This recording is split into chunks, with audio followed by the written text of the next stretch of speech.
గమనించాలి. ఒకటి, తమకు మనసుకు నచ్చిన వారిని వివాహం చేసుకుంటున్నారు. 2, అక్రమకారులుగా ఉన్నారు. 3, బలత్కారులుగా ఉన్నారు. 4, హృదయాల్లో చెడిపోయి ఉన్నారు. వారి హృదయాలు చెడిపోయి ఉన్నాయి. 5, తమ మార్గమును చెరిపేసుకొని ఉన్నారు. 6వ మాట చూద్దారండి. మత్తయి సువార్త 24వ అధ్యాయము. నోహు దినాల్లో ఉన్న ప్రజలు ఎలా ఉన్నారో చూద్దాం. మత్తయి సువార్త 24వ అధ్యాయము 36, 37 వచనాలు తీసుకొని చదవాలి. మత్తయి సువార్త 24వ అధ్యాయము 36, 37 వచనాలు. డైరెక్ట్గా 37, 38 చదువుకుందాం. 37, 38. నోహు దినములు ఎలాగుండెనో మనుష్య కుమారుని రాకడను అలాగే ఉండును. వచ్చిన 38. జలప్రలయమును ముందరి దినములో నోహు ఓడలోకి వెళ్ళిన దినము వరకు వారు తినుచు త్రాగుచు పెండ్లి చేసుకొనుచు పెండ్లికిచ్చుచుండిరి. అలాగైతే నోహు దినాల్లో ప్రజలు ఎలా ఉన్నారంటే తినుచు త్రాగుచు పెండ్లికిచ్చు ఉన్నారు. అలాగైతే నోహు దినాల్లో ప్రజలు అన్నారంటే దేవుని దృష్టిలో ఎక్కడ సరిగా లేరు. మనం చూసిన దాదాపు 6 లేక 7 మాటల్లో వాళ్ళందరూ ఎలా ఉన్నారు? పూర్తిగా బొత్తిగా చెడిపోయి ఉన్నారు. ఆనాడైనా నేడైనా ప్రజలు ఎలా ఉన్నారు? ఆనాడు నోహు దినాల్లో ప్రజలు ఎలా ఉన్నారంటే మనసుకు వచ్చిన వారు చేసుకుంటా ఉన్నారు. హృదయాల్లో చెడిపోయి ఉన్నారు. బొత్తిగా దేవుని భయం లేదు. బలత్కారులుగా ఉన్నారు. తమ మార్గాలు చెరిపేసుకొని ఉన్నారు. మాత్రమే కాదు, తినుచు త్రాగుచు పెండ్లికిచ్చు బొత్తిగా దేవుని భయాన్ని కోల్పోయిన వారికి ఉన్నారు. కానీ ఆ దినాల్లో నోహు మాత్రం ఎలా ఉన్నాడు? యెహోవా దృష్టి యందు కృప పొందిన వాడై నీతిపరుడుగా నిందారహితుడిగా దేవునితో నడిచిన వాడిగా ఉన్నాడు. ఈ రాత్రి జాగ్రత్తగా నుండి, నేటి ప్రపంచము నోహు దినాలు ఎలా ఉన్నాయో అంతకంటే విపరీతంగానే ఉన్నాయి, అంతకంటే తీవ్రంగానే ఉన్నాయి. ఈ దినాలు లేరా బలత్కారులు? ఉన్నారు. ఈ దినాలు లేరా తమకు నచ్చిన వారిని వివాహం చేసుకోవటం? ఉన్నారు. ఈ దినాలు లేరా తమ మార్గం చెరిపేసుకున్న వారు? ఉన్నారు. ఈ దినాలు లేరా తినుచు త్రాగుచు పెళ్లికిచ్చేవారు? సాయంత్రం పూట 5 దాటితే 5 నుంచి రాత్రి 11 వరకు, విజయవాడ వెళ్తే రాత్రి 3 గంటల వరకు లేదా 4 గంటల వరకు హోటల్స్, ఫుడ్ కోర్ట్లు, దారి పొడుగున విపరీతమైన ఫుడ్ కోర్ట్లు, తినుచు త్రాగుచు పెళ్లికిచ్చు. నోహు దినాల్లో తినటం ఎక్కువ ఉంది, త్రాగటం ఎక్కువ ఉంది, పెళ్లి చేసుకోవటం ఎక్కువ ఉంది. చూసారా? మరి నేడు ఎలా ఉంది? ఇక్కడ కూడా తిండి ఎక్కువగా ఉంది. భోజన హోటళ్ళు పెరిగిపోయినాయి, ఫుడ్ కోర్ట్లు పెరిగిపోయినాయి. ఇంట్లో వంట చేసేవాళ్ళు లేరు, తగ్గిపోయారు. మెట్రో సిటీల్లో, నగరాల్లో వంట తక్కువైపోయినాయి. సాయంత్రం పూట అయితే భోజన హోటల్స్. అందుకే ఒక సామెత ఉంది, ఒక పూట తినేవాడు ఎవరు? యోగి. ఒక పూట తింటే. 2 పూటలు తినేవాడైతే భోగి.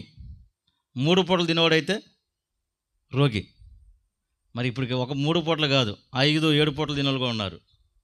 తిండి విషయంలో ఈనాడు రాజీ పడే పని లేదు. నోహు దినాలు ఎలా ఉన్నాయంటే ఒక మాట చెబుదాం. నోహు దినాల్లో భూలోకం చెడిపోయి ఉంది.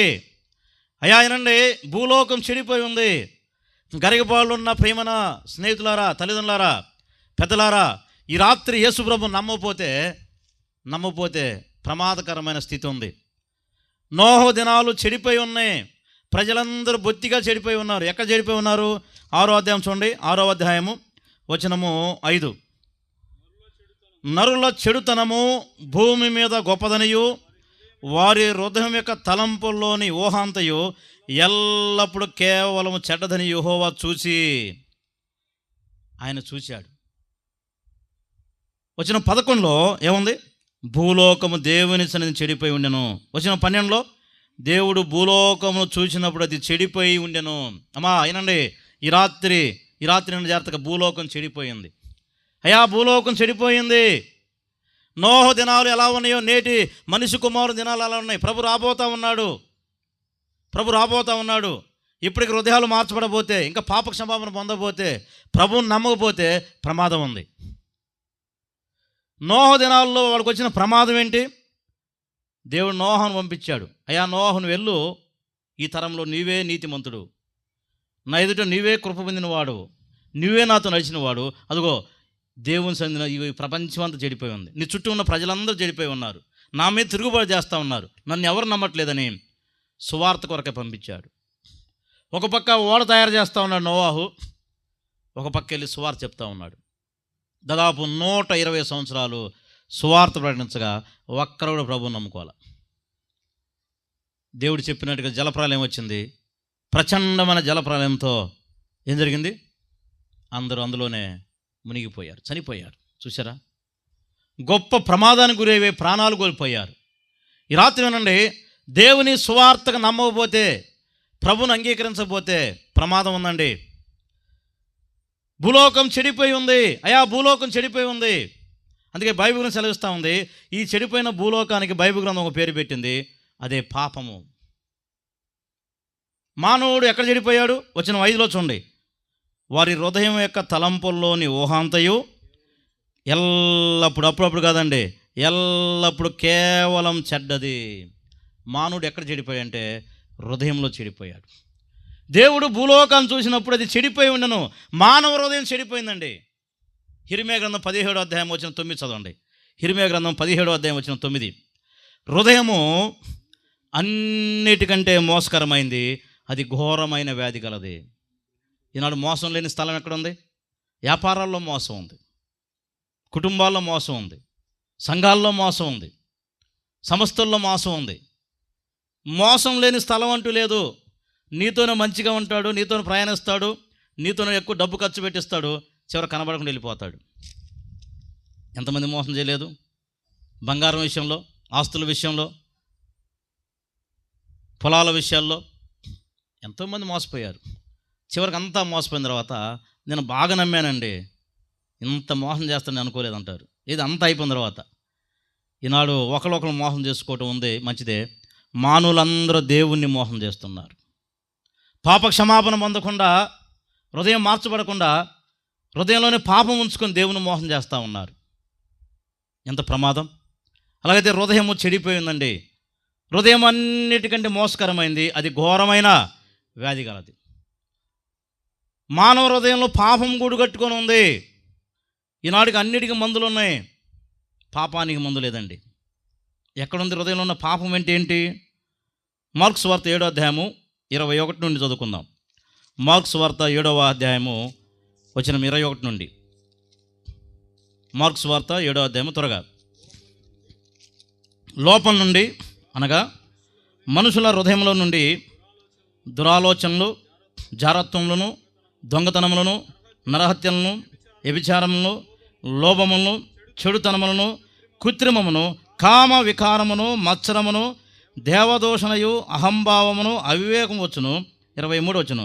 ఈ చెడ్డవన్నీ లోపల నుండి బయలు వెళ్ళి మనుషుని అపవిత్రపరచును. మానవ హృదయము పాపముతో గూడు కట్టుకుంది. ఏ పాపం? ఇక్కడ రాయబడి చూడండి, మార్క్స్ వార్త 7వ అధ్యాయం 21 నుండి 23 వచ్చిన మీరు చూసుకుంటే, మానవ హృదయంలో వివిధ రకాలైన పాపాలు ఉన్నాయి. ఒకటి కాదు, చాలా పాపాలు ఇస్తుంది అక్కడ. మానవ హృదయం లోపల నుండి, మనుషుల హృదయం నుండి ఏమున్నాయి? దురాలోచనలు ఉన్నాయి.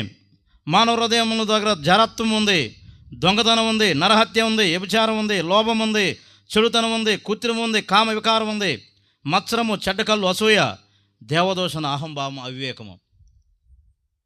వీటన్నిటిలో మానవుడు ఏదో ఒక పాపాన్ని దాసుడు అవుతాడండి. అందుకే యోహాను సువార్త 8వ అధ్యాయం 34 వచనంలో ఉంది, పాపం చేయు ప్రతివాడు దేనికి దాసుడు? పాపానికి దాసుడు. ఈనాడు మానవులందరూ ఎందుకు పాపానికి దాసులయ్యారంటే, ఎందుకు? మానవుల్లో పాప స్వభావం ఉంది. ఆదాము చేసిన పాపము సర్వమానవాళి సంక్రమించింది. దేవుని దృష్టిలో మానవుడు మంచివాడే, యథార్థవంతుడే, నమ్మకమైన వాడే. ఎప్పుడైతే దేవుని మీద తిరుగుబాటు చేశాడో, దేవుడు చెప్పిన మాట ఎప్పుడైతే వినలేదో, ఎప్పుడైతే అవిధేయత చూపాడో, ఆదాము చేసిన పాపము, ఆజ్ఞాతిక్రమము, ఇదిగో ఈనాడు నీకు నాకు మనందరూ సంక్రమించింది. రోమా 5:12 మాట చూస్తాం, ఇట్లుండగా ఒక మనుషుని ద్వారా పాపమును, పాపం ద్వారా మరణమును లోకములో ఎలాగూ ప్రవేశించునో అలాగునే మనుషులందరూ పాపం చేయటం వల్ల మరణం అందరికీ సంప్రాప్తమైంది. అలాగే తినండి జాగ్రత్తగా, ఈనాడు మానవుడు పాపములో జీవిస్తున్నాడండి. తెల్లవాడైనా నల్లవాడైనా, చదువుకున్నవాడైనా చదువు లేనివాడైనా, పేదవాడైనా ధనికుడైనా దరిద్రుడైనా ఎలాంటి వాడైనా కానీ భూలోకంలో మానవులందరూ ఎవరు? ఏ భేదము లేదు, అందరూ పాపం చేసిన వారే. నాలో పాపము లేదు అంటే నువ్వు చనిపోకుండా యుగయుగాలు అంతే జీవించాలి. ఉన్నారు ఎవరైనా? మనకంటే చక్రవర్తులు చనిపోయారు, మనకంటే రాజులు ప్రపంచం లేనివారు చనిపోయారు, మనకంటే ప్రధానమంత్రులు ముందుకున్నవారు ఎంతోమంది పేరుగాంచిన చనిపోయారు, మన ఊరి వారు చనిపోయారు. ఊరు బయట సమాధులు ఉన్నాయి, ఊరు బయట కాష్టం ఉంది. ఎందుకు? ఊళ్ళో వారు పుట్టినవారు ఊరు బయట చనిపోతూ ఉన్నారు. ఎందుకు? దీనికి కారణం ఏంటి? మరణం. పాపం వల్ల వచ్చు జీతం మరణం. పాపం చేయు ప్రతివాడు పాపానికి దాసుడయ్యాడు. అందుకే పాపం చేతులు అందరూ ఓడిపోయారండి, ఎవరు గెలవలేదు. అందుకే ఈనాడు భూలోకం చెడిపోయి ఉంది. నోహ దినాలు ఎలా ఉన్నాయో నేటి దినాలు ప్రజలు కూడా అంతకన్నా దారుణంగా ఉన్నారు. భక్తి పేరు అడ్డపెట్టుకొని దేవుని మోసం చేసేవారు ఉన్నారు, పాపంలో జీవిస్తూ ప్రభుని ప్రేమించేవారు ఉన్నారు. నష్టమండి. ఈనాడు నీ హృదయం మార్చబడబోతే, యేసుప్రభు మన దేవుడేలే, పాటలు మనయేలే, మందేలే అనుకుంటే, నువ్వు హృదయంలో మార్పు లేకపోతే, నీ క్రీస్తు హృదయంలో లేకపోతే చాలా ప్రమాదం ఉంది. భూలోకం చెడిపోయి ఉందండి. ఒక మాట చూద్దానండి, 36వ కీర్తన 12వ చరణం చూడండి. కీర్తన గ్రంథము 36:12. కీర్తనలు 36:12. అదిగో పాపం చేయువారు అక్కడ పడి ఉన్నారు, వారు లేవలేకుండా పడద్రోయబడి ఉన్నారు. పాపం చేయు ప్రతివాడు దేనికి దాసుడు అండి? పాపానికి దాసుడు. అదిగో పాపం చేయవారు అక్కడ పడి ఉన్నారు. ఎక్కడ? బారు షాపుల దగ్గర గంటల క్యూలో నుంచోనే పగలంతా సంపాదించిన ఆ సొమ్మును ఇంట్లో భార్య పిల్లలకి ఇవ్వకుండా, పిల్లలకి బట్టలు ఇవ్వకుండా, వారికి ఆహారం పెట్టకుండా, భార్యను సరిగా చూసుకోకుండా బారు షాపు దగ్గర గంటల నుంచోని మందు దాగి వాళ్ళ సంపాదన మొత్తం మందుకు పెట్టేసి సారాయికి, అదిగో పాపం చేయవారు అక్కడ పడిపోయి ఉన్నారు. మందు దాగి అక్కడ పడిపోయారండి. బారు షాపు దగ్గర పడిపోయారు, పొలాల్లో పడిపోయారు, రకరకాల స్థలాల్లో పడిపోయారు. ఒక్క మందే కదండి, మానవుడు రకరకాల పాపాలకి బానిసైపోయాడు. కొంతమంది మందు, కొంతమంది వ్యభిచారం, కొంతమంది జోదం, కొంతమంది అక్రమ కార్యాలు, కొంతమంది అన్యాయము, ఏదో ఒక పాపంలో మానవుడు మునిగిపోయాడు. అయ్యా తాగొద్దాయి అంటే నేను మానుకోలేకపోతున్నానయ్యా. అయ్యా చుట్టా బీడి మానంటే నా వల్ల కావట్లేదయ్యా. అన్న ఈ అబద్ధాలు మానుకంటే నా వల్ల కావట్లేదయ్యా. అయ్యా ఈ మోసం మానుకోయా అంటే నా వల్ల కావట్లేదయ్యా. మా పరిచయలో ఆదివారం గృహదర్శనాలు చేసినప్పుడు దాదాపు 70 సంవత్సరాలు ఉంటాయి, మంచి వంట మాస్టర్ ఆయన. వాళ్ళ భార్య దాదాపు నెల రోజుల నుంచి బాధపడుతుంది. వాళ్ళు విగ్రహారాధికులు. అయ్యా నెల రోజుల నుంచి నాకు నెమ్మది లేదయ్యా, ప్రార్థనకు వద్దాం అనుకుంటున్నాను కానీ ఇదిగో నా భర్త తాగి 70 సంవత్సరానికి ఇంకా 60 పైన ఉంటాయి, ప్రతిరోజు హింసేనయ్యా. ఆ రోజు దేవుడికి మాట్లాడుకుని 2 మాటలు చెప్పాను. విన్నాడు, చెప్పే ఒకే ఒక మాట, 70 సంవత్సరాలు వచ్చినాయి, నీకు బీపీ షుగర్ లేదని చెప్పే మంచిదే, ఇప్పటికి మానుకోకపోతే ఒక్కసారి అవయాలు దెబ్బతినిపోతే చాలా నష్టం ఉందని చెప్పాను. మొదటిసారి ఆయనతో మాట్లాడతాం నేను ఆదివారం. చూసారా, కుర్రవాళ్ళ దగ్గర నుండి, మధ్య వయసు వాళ్ళ దగ్గర నుండి, యవనస్తుల దగ్గర నుండి, ముసలివారి వరకు ఎవరు తక్కువ కాదు. 70 సంవత్సరాల వ్యక్తి కూడా పాపానికి బానిసై చివరికి ఒక మాట అన్నాడు, నాకు అన్ని మంచి అలవాట్లు ఉన్నాయా, ఇది ఒక్కటే, ఈ మందు నేను మానుకోలేకపోతాను అన్నాడు. నువ్వు మానుకోవాలంటే ఎమ్మెల్యే దగ్గరికి వెళ్ళినా నిన్ను మార్చలేడని చెప్పాను, డాక్టర్ దగ్గరికి వెళ్ళినా నీ మందు మాన్చలేదని చెప్పాను, నువ్వు ఎక్కడికి వెళ్ళినా నీ మందు మానిపోవాలి ఎవరు లేరు. అది యేసుప్రభు దగ్గరకు వస్తే నీ అలవాట్లు మారితే నీ జీవితం మారిదని చెప్పి స్వార్థ చెప్పి బయటకు వచ్చేసాం. ఈ రాత్రి ఈ కుడికిలో నువ్వు ఏ పాపానికి బానిసయ్యావో ఆ పాపాన్ని విడిచిపెట్టడం నీ వల్ల కాదండి. అబద్ధాలా, దొంగతనమా, వ్యభిచారమా, అన్యాయమా, అక్రమా, మోసమా, ఆలోచించండి. నువ్వు ఏ పాపంలో నువ్వు కూరుకుపోయావో, ఎక్కడ ఆగిపోయావో, ఎక్కడ ఉండిపోయావో దాంట్లోంచి నువ్వు రావాలంటే రాలేవు, నీ వల్ల కాదు. పాపాన్ని నడిపించేవాడు ఉన్నాడు ఈ రాత్రి. ఒకటి, మానవుడు భూలోకం చెడిపోయింది దేన్ని బట్టి అంటే దేవుని మీద తిరుగుబాటు చేస్తా ఉన్నాం, ఆ తిరుగుబాటే పాపం అండి. అలాగైతే మరి ఈ పాపానికి వచ్చే శిక్ష ఏంటి? పాపానికి శిక్ష ఉందా లేదా? పాపానికి శిక్ష ఉంది. రండి, యోబు గ్రంథము 24వ అధ్యాయము 19 వచ్చిన చూడండి. యోబు గ్రంథము 24:19. యోబు గ్రంథము 24వ అధ్యాయము 19 వచనం. అనావృష్టి చేతను ఉష్ణము చేతను మంచు నీళ్లు ఎగసిపోనట్లు పాతాళము పాపము చేసిన వారిని పట్టుకొనును. అమ్మాయినండి రండి, పాతాళము పాపం చేసిన వారిని పట్టుకొనును. నీ పాపం ఎవరు కనబడబోవచ్చు, ఎవరు చూడబోవచ్చు, కానీ ఒకరోజు నీ పాపాన్ని పట్టుకునేది ఉంది, అదే పాతాళం. నువ్వు చేసిన పాపం ఒకరోజు పట్టుకుంటుంది. హైదరాబాదులో 10వ తరగతి అబ్బాయి చిన్న పాపను కత్తిపోట్లు చంపేశాడు. ఇంట్లో బ్యాట్ కోసం వెళ్ళాడు. బ్యాట్ కోసం వెళ్ళి అక్కడ ఇంట్లో ఎవరు లేరు, పాప ఒక్కతే ఉంది. బ్యాట్ దొంగతనం చేయాలని వెళ్ళాడు. ఇంటి పక్క అతనే. పాప ఒక్కసారి చూసి పెద్ద కేకలేంగానే తన దగ్గర కత్తి ఉంది. వెంటనే అనేకమైన పోట్లు పెట్టి చంపేశాడు. ఇంటికి వెళ్ళాడు, బట్టలు మార్చుకున్నాడు, ఎవరో తెలియనట్టు తిరుగుతూ ఉన్నాడు. చిన్నపిల్లడు కాబట్టి 10వ తరగతి అయిపోయింది, ఎవరు అంతగా గుర్తుపట్ల. హైదరాబాద్లో చాలా కాలం ఛేదించారు, అర్థం కావట్లే ఈ కేసు ఛేదించడం. ఒకరోజు ఆ చిన్నపిల్లడినే ఎంక్వైరీ చేశారు. ఈ పాప ఎలా చనిపోయింది, ఇంటి పక్కే కదా అన్నప్పుడు ఒక మాట చెప్పాడు. డాడీ డాడీ నరిచిందని ఒక వాదన చెప్పాడు. దొరికిపోయాడు. ఎలా తెలిసింది అతనికి? ఆమె చనిపోయేటప్పుడు డాడీ డాడీ అని అరవటం ఎలా తెలిసింది? ఇతను పొడిచాడు కాబట్టి పొడుస్తున్నప్పుడు అరిచింది. వెంటనే పోలీసులు పట్టుకున్నారు. ఇక అర్థమైపోయింది అతనే హంతకుడని. పాపం పట్టింది లేదా? వారం 10 రోజులు ఎవరో దొరకలా. అతని పాపం అతను పట్టించింది. అమ్మా వినండి, అయ్యా వినండి, నీ పాపం ఒకరోజు నిన్ను పట్టుకుంటుంది. నువ్వు చేసే పాపం ఎవరో చూడబోవచ్చు, దేవుడు చూస్తున్నాడు. ఎవరో దొరకబోవచ్చు, దేవుని దగ్గర ఒకరోజు దొరుకుతావు.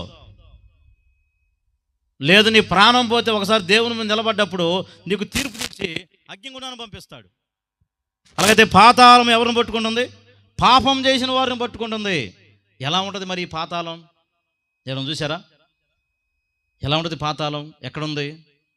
భూమి క్రింది భాగాల్లో ఉంది. ఎవరి కోసం అది? మత్తయి సువార్త 25వ అధ్యాయంలో మాట చూద్దామండి. పాతాళం ఎవరి కొరకు ఉందో చూద్దాం. మత్తయి సువార్త 25వ అధ్యాయము 41 వచ్చిన చదువుకుందాం. 41 మత్తయి సువార్త 25:41. అప్పుడు ఆయన ఎడమవైపున ఉండువారిని చూసి, శపింపబడిన వాళ్ళారా, నన్ను విడిచి అపవాదికిని వారి దూతలకును సిద్ధపరచబడిన నిత్యాగ్నిలోనికి పో.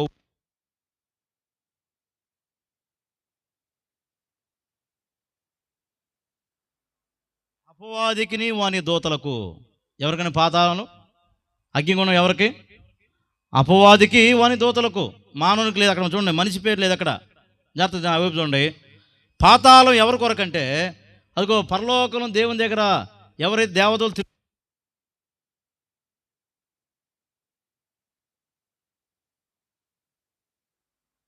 అపవాదికి వాని దూతలకు, అపవాదికి వాని దూతలకు. మానవుని కాదండి. మానవుడు దేవుని దృష్టిలో చాలా విలువైన వాడు. మానవుడు దేవుని పోలిక. నాకు వెళ్తున్నామా? మానవుడు దేవుని పోలిక, మానవుడు దేవుని సృష్టి, దేవుని స్వరూపం. దేవుడు ఎంతగానో ప్రేమించిన వ్యక్తి మానవుడు. పరలోకం దూతల కంటే సృష్టి కంటే దేవుడు మానవుని ఎంతో ప్రేమించాడు. ఆయన మహిమ కొరకే మానవుడు. మానవుడు తన స్వరూపం తన పోలికలో కలగజేసుకొని దేవుని మహిమ కొరకు నిలబెట్టినప్పుడు చివరికి మానవుడు కూడా తిరుగుబాటు చేశాడు.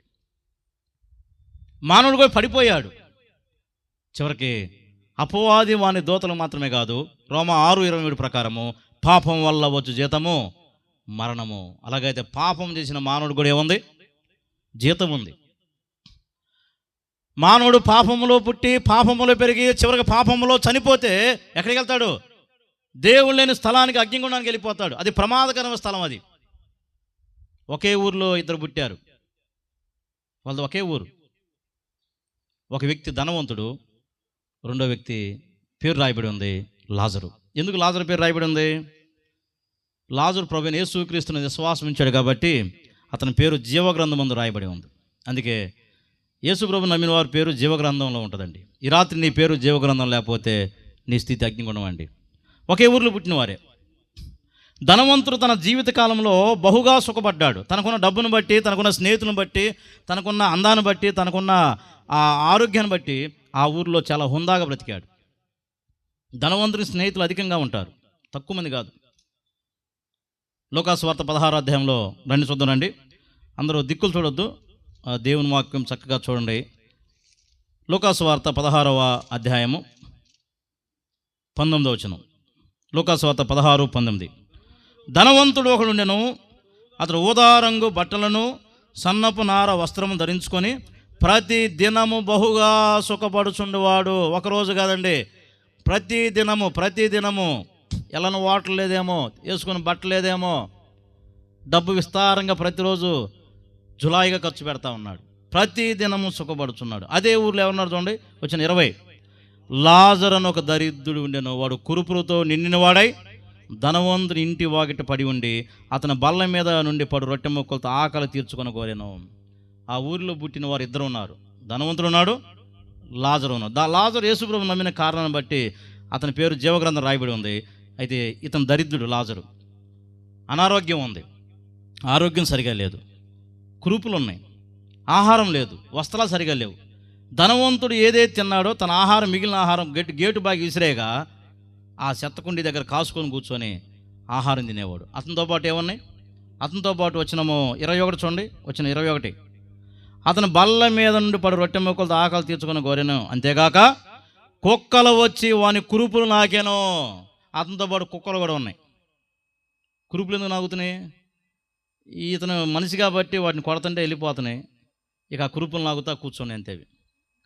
ఒకే ఊరిలో పుట్టిన ధనవంతుడు లాజరు ఒకే ఊరిలో పుట్టారు. అయితే ఒకరోజు ఇద్దరు చనిపోయారు.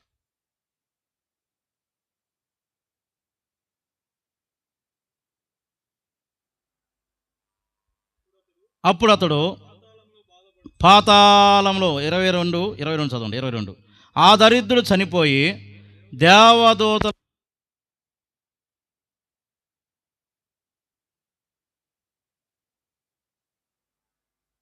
చనిపోయాడు. తర్వాత 23 వచ్చిన ఎవరు చనిపోయాడు చూడండి. అప్పుడు అతడు పాతాళములో బాధపడుచు, ధనవంతుడు కూడా చనిపోయి పాతి పెట్టబడి, ఇద్దరు చనిపోయాడు.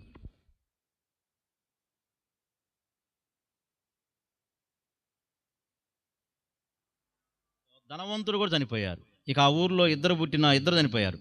ఒక వ్యక్తి యేసుప్రభు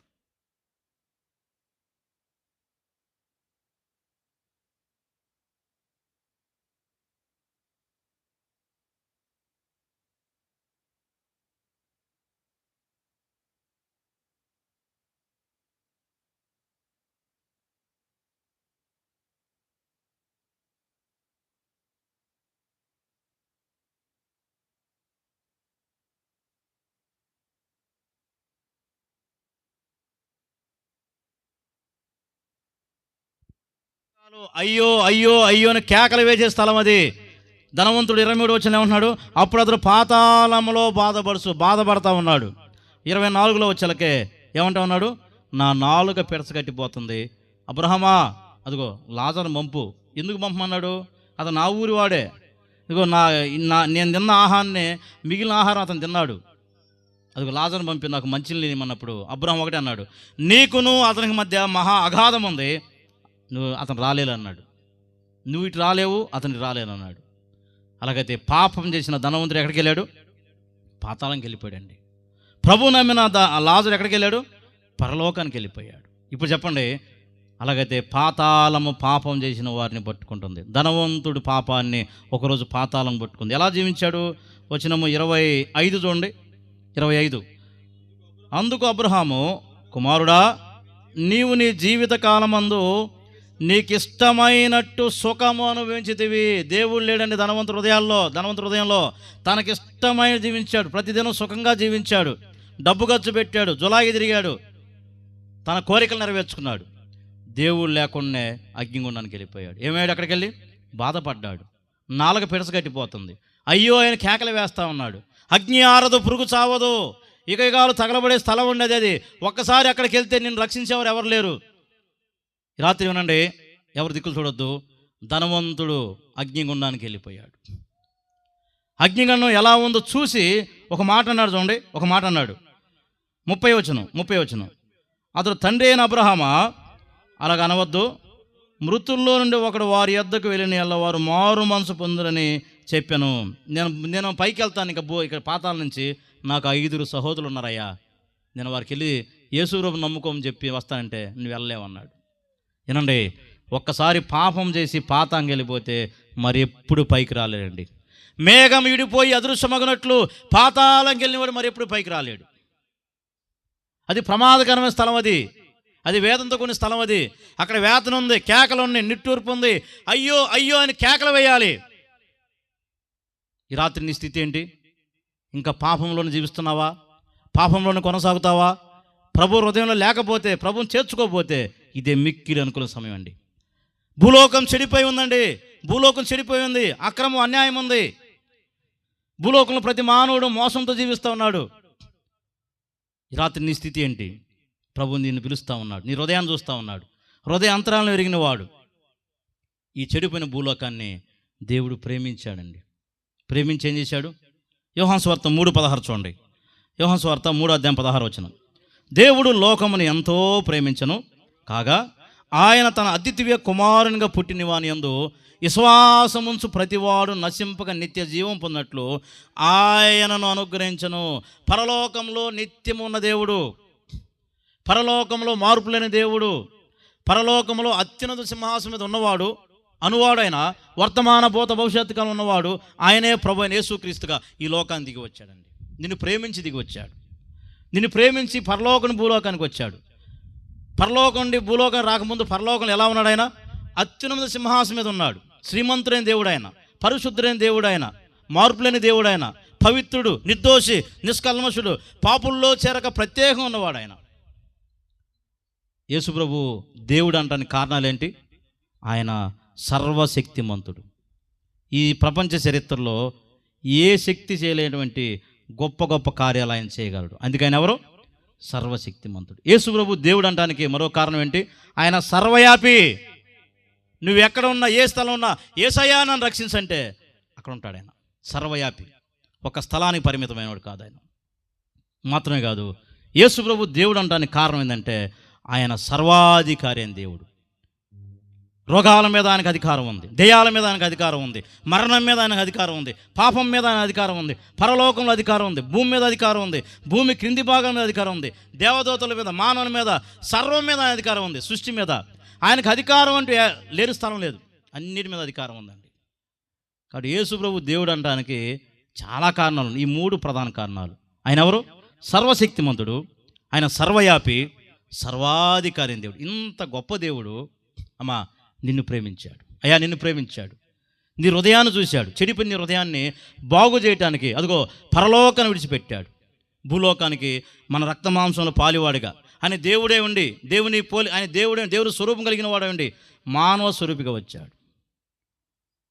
మనం పొందవలసిన తీర్పును, మనం పొందవలసిన శిక్షను ఆయన భరించడానికి ఆయన ఇష్టపడ్డాడు. దేవుడు లోకమును ఎంతో ప్రేమించను, కొంత కాదండి, ఎంతమందిని ప్రేమించాడు? అందరినీ, కొందరిని కాదు.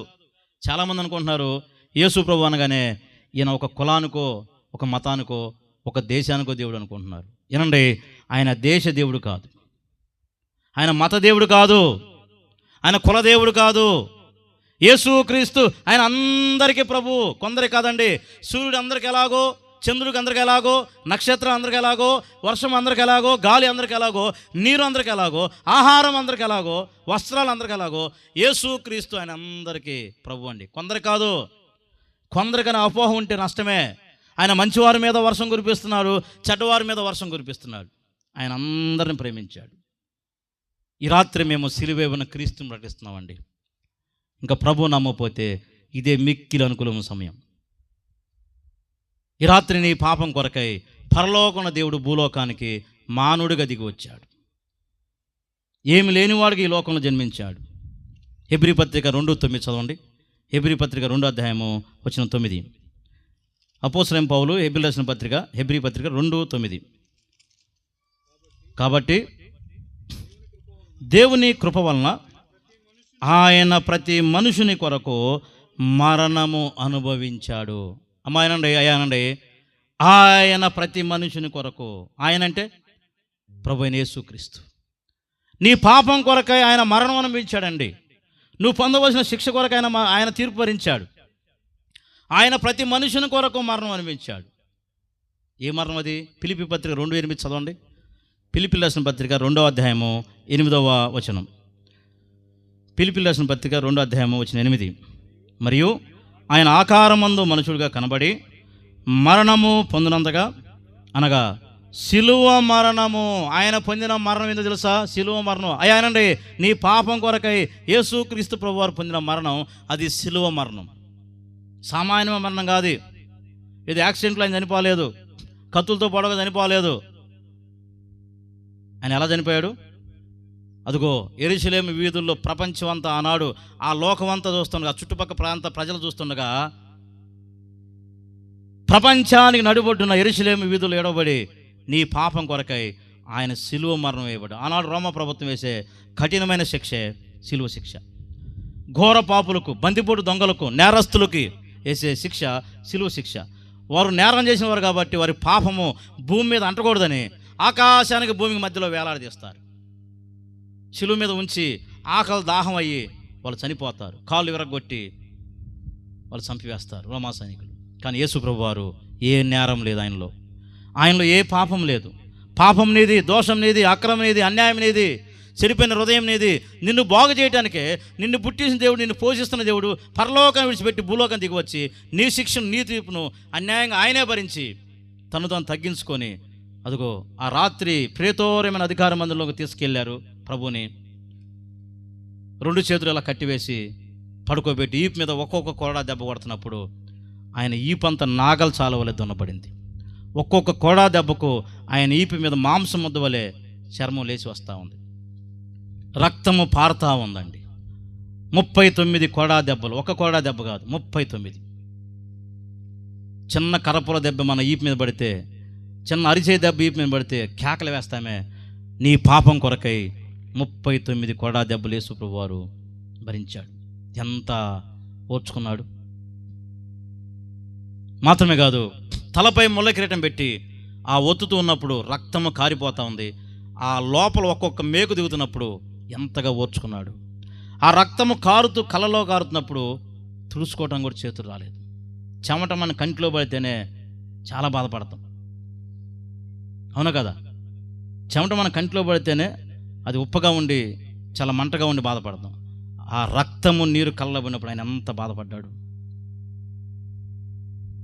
యెరూషలేము వీధుల్లో ఆయన్ని కొరడాలతో కొట్టుకుంటూ పోతున్నప్పుడు ఆ ప్రపంచం అంతా ఉన్న వీధులందరూ చూస్తూ ఉన్నారు. బయట గ్రామాల నుంచి వచ్చిన వారు చూస్తూ ఉన్నారు. ఒకసారి శిలువను మోసిపోయిన వ్యక్తి ఇంకెన్నడూ ఈ వీధులు బయటకు వెనక రావటం లేదు.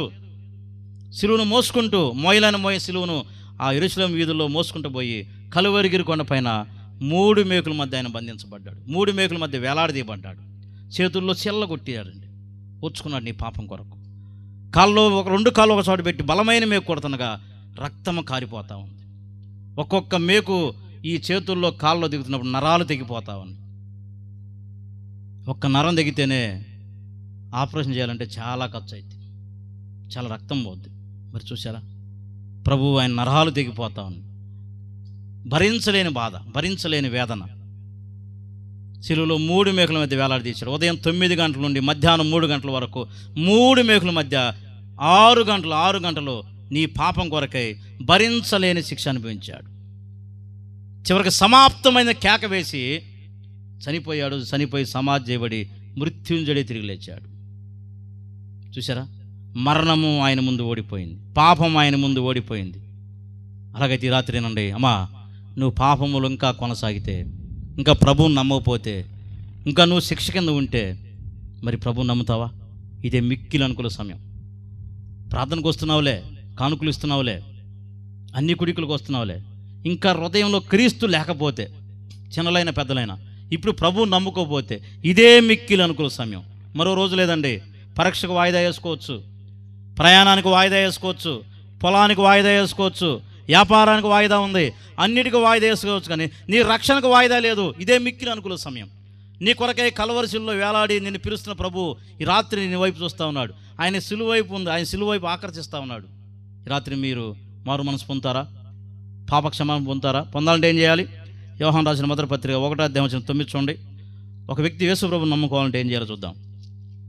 యోహాను రాసిన మొదటి పత్రిక 1వ అధ్యాయము వచనం 9, మన పాపములు మనం ఒప్పుకొని ఎల్లా ఆయన నమ్మదగిన వాడును నీతిమంతుడు కనుక ఆయన మన పాపములను క్షమించి సమస్త దుర్నీతి నుండి మనల్ని పవిత్రంగా చేయను. అమ్మా, నీ పాపాలను ఒప్పుకున్నావా? ఎవరి ముందు ఒప్పుకోవాలి? పాస్టర్ల ముందు కాదు, వాళ్ళ చెవుల్లో కాదు. ఎవరి ముందు ఒప్పుకోవాలి? రోమపత్రిక 10వ అధ్యాయం వచ్చిన 9 చూడండి. రోమియోలు రాసిన పత్రిక 10:9. అదేమనగా, యేసు ప్రభువు అని నీ నోటితో ఒప్పుకోవాలి. యేసు ప్రభుని ప్రభుగా నువ్వు ఒప్పుకోవాలి. నీ హృదయంలో ఏం చేయాలి? విశ్వసించాలి. ఆయనే నీ పాపం కొరకే మరణించి తిరిగి లేచాడని, ఆయనే నీ పాపం కొరకు చనిపోయాడని నువ్వు విశ్వసించాలి. పాప క్షమాపణ కొరకై నువ్వు మారు మనసు పొందాలి. మారు మనసు లేకుండా, పాప క్షమాపణ పొందకుండా, ప్రభు హృదయంలో లేకుండా నువ్వెంతకాలం జీవించినా, నువ్వెంతకాలం ప్రార్థనకు వచ్చినా నీ స్థితి ఏంటి? అగ్నిగుండమే. ఈ రాత్రి క్రీస్తు లేకుండా ఈ స్థలాన్ని విడిచిపెట్టిపోతే ప్రమాదం ఉందండి. కళ్ళు మోయండి. చిన్న మాట నేను చెప్పి ముగిస్తాను. ఎవరు కళ్ళు తెరవద్దు, నేను ముగించానుక. ప్రేమన సహోదరి సహోదరులారా, ఎవరు దిక్కులు చూడొద్దు. ఈ రాత్రి భూలోకం చెడిపోయి ఉంది. మానవులందరూ అక్రమం, అన్యాయము, మోసాలతో హృదయం నిండిపోయి ఉంది. ఎక్కడ చూసినా దేవుని భయం లేదు. ఈ రాత్రి ఈ కుడికి నువ్వు చేరి వచ్చావేమో, ఈ రాత్రి ఇప్పుడే వచ్చావేమో, ఈరోజు వచ్చావేమో. మరి చిన్నలో అయినా పెద్దలైనా ఇప్పటికి ప్రభువు నమ్మకపోతే ప్రభు నిన్ను పిలుస్తూ ఉన్నాడు. నీ కొరకై ప్రాణం పెట్టి మరణించి తిరిగి లేచిన యేసుక్రీస్తు ప్రభు అయ్యా నిన్ను పిలుస్తూ ఉన్నాడు. ప్రయాసపడి భారం మోసుకొంచున్న సమస్త జనులారా నా యొద్దకు రండి అని నిన్ను ప్రేమతో పిలుస్తూ ఉన్నాడు. వస్తావా? ఈ రాత్రి వచ్చి నీ హృదయాన్ని ఇస్తావా? హృదయం ఇచ్చి పాప క్షమాపణ పొందుతావా? అయితే నీకు నెమ్మది, శాంతి, సమాధానం దొరుకుతుంది. ఈ రాత్రి నా పాపం కొరకు, ఈ చెడిపోయిన హృదయం కొరకు యేసు ప్రభు నా కొరకు ప్రాణం పెట్టాడని మీరు ఎవరైతే విశ్వసించారో, ఎవరైతే హృదయంలో పరిశుద్ధాత్మ దేవుడు మేము ప్రేరేపిస్తూ ఉన్నారో, ఈ రాత్రి నేను కూడా యేసు ప్రభు నమ్ముకుంటాను, నా పాపాన్ని విడిచిపెడతాను, ఇక ఎన్నడూ నేను పాపం వైపు చూడని మీ హృదయంలో కలిగితే మీ కుడిసై పైకి చూపించండి. ఎలా తీర్మానం చేయాలో మేము ప్రభుకి అప్పగిస్తాం. ఇప్పటికి ప్రభు నమ్మని వారు, మారు మనసు పొందిన వారు, పాప క్షమాపణ పొందిన వారు ఉంటే ఈ కుడికిలో మీ కుడిసై పైకి చూపించండి. ఎలా ప్రభుని నమ్ముకో తెలియజేస్తాం. ఉన్నారు ఎవరైనా? మంచిదమ్మా. ఇంకెవరు సిగ్గుపడవద్దు, ఎందుకంటే ఇదే మిక్కిలి అనుకో సమయం. ఈ రాత్రి నీ ప్రాణం పోతే నువ్వు ఎక్కడికి వెళ్తావు ఆలోచించేయండి. ఇంకా ఉన్నారు ఎవరైనా? చేయెత్తిన వారి తర్వాత కుడికి ముందు రండి, మీ చేత మేము తీర్మానం చేపిస్తాం. మీరు కుడి చేయెత్తినా చేయకపోయినా ఈ రాత్రి నేను ప్రభువుని నమ్ముకుంటాను ముందుకు వస్తే ఎలా నమ్మకం తెలియజేస్తాం. మరి ప్రార్థన చేసుకుందాం. పరిశుద్ధులకు తండ్రి, మహిమగల దేవా, మీకు స్తోత్రాలు. నోహో దినాల్లో ఉన్న ప్రజలు చెడిపోయారు. 7 దినాల భూలోకం చెడిపోయి ఉంది. ప్రపంచంలో ప్రతి మానవుని కొరకే ప్రాణం పెట్టి రక్తం దారపోసి నేను మరి మీరు పరలోకానికి వెళ్ళిపోయారు. మీ అందరి విశ్వాసం ఇస్తే రక్షణ ఉందని మీరు తేటగా ఈ రాత్రి మీ దాసుని ద్వారా మాట్లాడారు. విన్న హృదయాల్లో మీ కార్యం జరిగించండి. అనేకులు మీ సిలువ వైపు ఆకర్షించమని ప్రభువైన యేసుక్రీస్తు వారి ఘనమైన నామమున ప్రార్థన చేసి వేడుకుంటున్నాం తండ్రి. ఆమేన్.